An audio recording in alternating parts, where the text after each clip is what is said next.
Hello mga kabibig, welcome back sa rin bagong YouTube channel. Ito ang pinakamaingay ng YouTuber sa balat ng YouTube. Ako si Kabibig, maglabag-labag na dyan with evidence na kung magsuntukan. Senator Robin Padilla at Senator Joel Villanueva nagkasagutan at muntikang magsuntukan habang naka-break ang sesyon. Nako, nag-iinit talaga sa loob ng ng Senado. At nakapag-oath na po lahat ng senador. Ngunit si Senator Ruben Padilla, si Senator Amy Marcos, si Villar ay hindi nagsuot ng robe. May mga rason sila. Si Villar hindi nakapag-fit.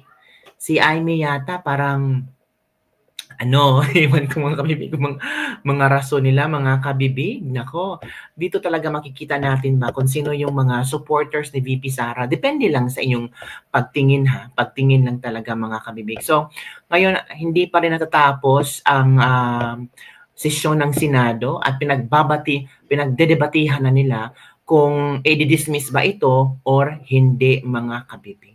Nako, dito, Villar says she was not able to have her robes fitted. Padilla says it does not fit him. While Marcos says she doesn't have one. So, yun ang mga rason nila kung bakit hindi naka-robe si Senator Ben Padilla, si Senator Amy Marcos, at si Senator Cynthia Villar. Pero ang nagbigay ng highlight kanina ay talagang muntikan ng magsuntukan si Senator Ben Padilla at si Joel Villanueva, kung saan ang nangyari ay inambahan ng suntok ni Senator Ruben Padilla si Senator Joel Villanueva habang naka-break ang plenaryo mga kabibig. So, panoorin natin ang video na talagang pinag-uusapan ngayon. Ano ba? Bakit galit na galit ang mga senador? Bakit sobrang init ng sesyon ngayon? Yung iba gustong ma-dismiss, lalo sa Senator Bongo. Si Senator Bato de la Rosa, siya ang nagpasa ng motion na dapat i-dismiss ang impeachment ni VP Sara. While si Senator Bongo nag-second motion pero meron din siyang suhestyon kung pwede ay ibalik sa Kongreso yung impeachment case ni VP Sara. Tingnan ng Kongreso kung naaayon ba na itong impeachment case ipapasa sa isang taon. Kasi sa nasasabi, 4 na impeachment case daw di umano ang nasumite. So dapat isa lang. So kaya nga, ang suggestion ni Senator Alan Peter Cayetano, kung dismiss, ganun pa rin, may file ng motion, file ulit na hindi dapat i-dismiss ang impeachment case ni VP Sara kung ang ibalik sa Kongreso yung impeachment case ni VP Sara, posibleng sila na ang magdidipati sa Kongreso. So ito kabibig, ang nangyari kanina na muntikang magsuntukan si Senator Ruben Padilla at si Senator Joel Villanueva. So ito kabibig, manood tayo. Misunderstanding ng kala nila.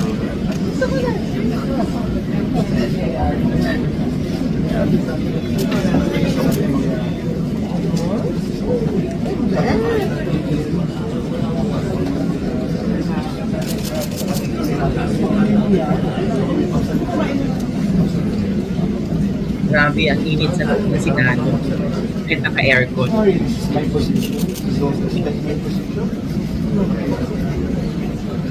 Lito Lapid nakaupo lang doon, oh. Parang hindi natin narinig si Senator Lito Lapid, no?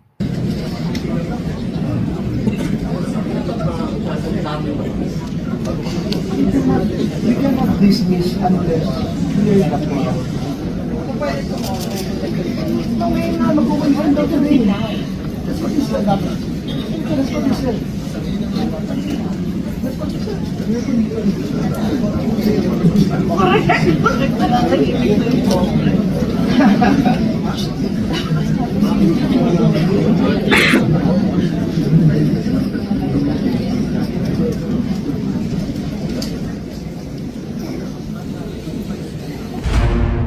So yun kabibig ang nangyari. May munti ka na magsuntukan. Nako po. Bakit ba magsuntukan? Kailangan ba talaga magsuntukan? ito pa yung muntika. Nako, ang mga senador na ito.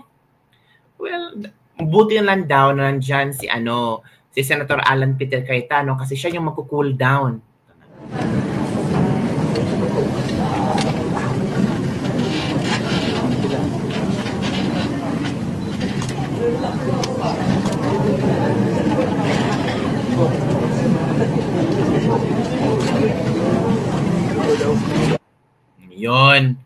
Yun ang nangyari, kabibig, na munti ka na magsuntukan si Senator Ruben Padilla at si Senator Joel Villanueva.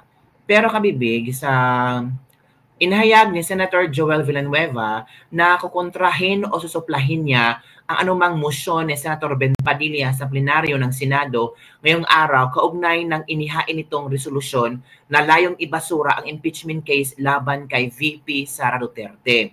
Ayon kay Villanueva, maituturing na out of order ang anumang motion para ibasura ang kaso hanggat hindi pa formal na nakakonvene ang Senado bilang impeachment court. Giit ni Villanueva, mas mahalaga ang pagsunod sa tamang proseso ng impeachment proceedings kaysa agarang pag-convict or pagbasura ng kaso. Kaya kung sakaling igiit ni Padilla ang kanyang resolusyon ngayong araw, kaya tutulan ito sa plenaryo. Paliwanag pa ng senador, maaari lamang isulong ang ganitong motion sa sandaling formal lang nakapag-convene ang impeachment court. Bagamat nanumpa na ang mga senador bilang senator judges, formal pa lamang silang constituted ngayong araw at bukas pa nakatadang pagtipon bilang impeachment court alinsunod sa nakapagsunduan na plenaryo kagabi. So heto ang statement ni Senator Joel Villanueva hinggil sa kanyang susuplahin ang motion if si Senator Ben Padilla, pero ang nag-motion ay si Senator Bato de la Rosa. Well, in fact, sinupla pa rin niya. There are motions, okay, different motions that can be posed in the plenary. There are a lot of motions na magiging out of order unless we convene, hindi constitute, unless we convene as an impeachment court. That is my position. Whether you want to dismiss, whether you want to, whatever you want to do with the impeachment proceedings, kasi nandyan na eh, na-refer na eh. We will be constituting the impeachment court today. So if there's a motion to dismiss, what will you do? There's a motion to dismiss later. During the session, my belief is that it is not in order. It is not in order because of the fact that we have not convened the yes. So kung sakali, unless we convene, whenever. Diba? Mahirap kasi itong question nyo na hypothetical eh. Maraming pwedeng motions na ibigay. Kagaya kahapon. Yung motion kahapon ay mag-convene, pag-usapan ang calendar of business kung kailan gagawin. Nag-object, hindi ako somehow nag-object ako, but I didn't raise a point of order. Because if I raise a point of order, it means a rule is being violated. But for me, I can also take that stand that a rule has been violated because you have not referred the impeachment complaint. And number two, even if you wanted to talk about the calendar of activities na i-approve ng body, wala pang convening of the impeachment court. So you cannot do it, for me, you cannot do it in the plenary. Senators acting as a legislative body. So kung sakaling mangyari yun, sir, you will raise that it's out of anything, order? Lahat i-raise ko para lang masiguro na yung procedural process masusunod at yung mga legal infirmities na maaring mag-arise because of all these proceedings, maiwasan po natin. So, uulitin ko po, napakahalaga ng proseso more than acquittal or dismissal. So, yun kabibig ang statement ni Senator Joel Villanueva. So, ano ang iyong opinion hinggil dito, mga kabibig?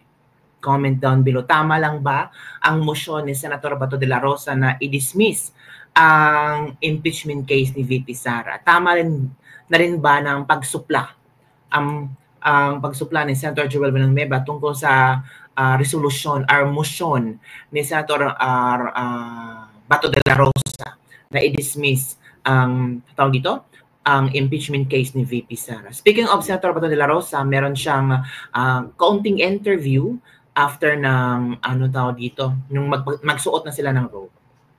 Yan yung motion mo to dismiss, handa ka na tumayong impeachment. Or hopeful ka pa rin na ma-dismiss? Good, wala ko.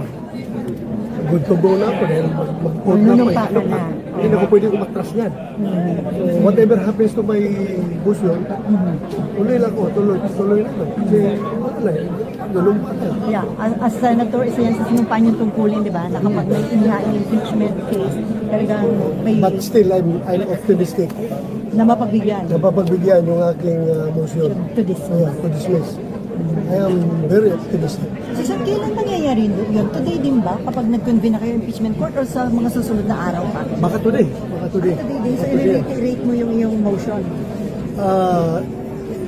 Kapag I did not reiterate the motion because sabi ni Senate President na itatakil yung aking motion doon sa impeachment court. So baka records na lang ipapasa doon. Or So, kung gusto nila, I can reiterate my motion. And then botohan. Then botohan. And your... It may happen today. I don't know kung matutuloy pero I hope Na matuloy. madesisyonan yan ngayon. So yun kami big ang interview ni Senator Bato de la Rosa. Ito naman ang mga komento ng ating mga netizen. Laban lang, Senator Bato de la Rosa, please gawin nyo lahat, hindi ma-impeach si VP Sara. Kaabang-abang bukas na Lord, manaig ang kabutihan at katotohanan, protect and rally. VP Sara. They cannot dismiss the impeachment trial unless they are convened and taking oath as judge. After the motion to dismiss it will be debated and voted on plenary, and let's see if the numbers will move to dismiss impeachment. Exciting part ang botohan. Senator Bato de la Rosa, ingat po, huwag kang mapalin lang sa mga naiinggit po sa iyo. Mahal ka namin, mga kapatid at kasama ng taong bayan. God bless po. Ito pa. Tama yan, Senator Bato de la Rosa, ang daming problema ng ating bansa. Hindi na tayo nakakaangat. Naiwan na po tayo ng kalapit bansa natin.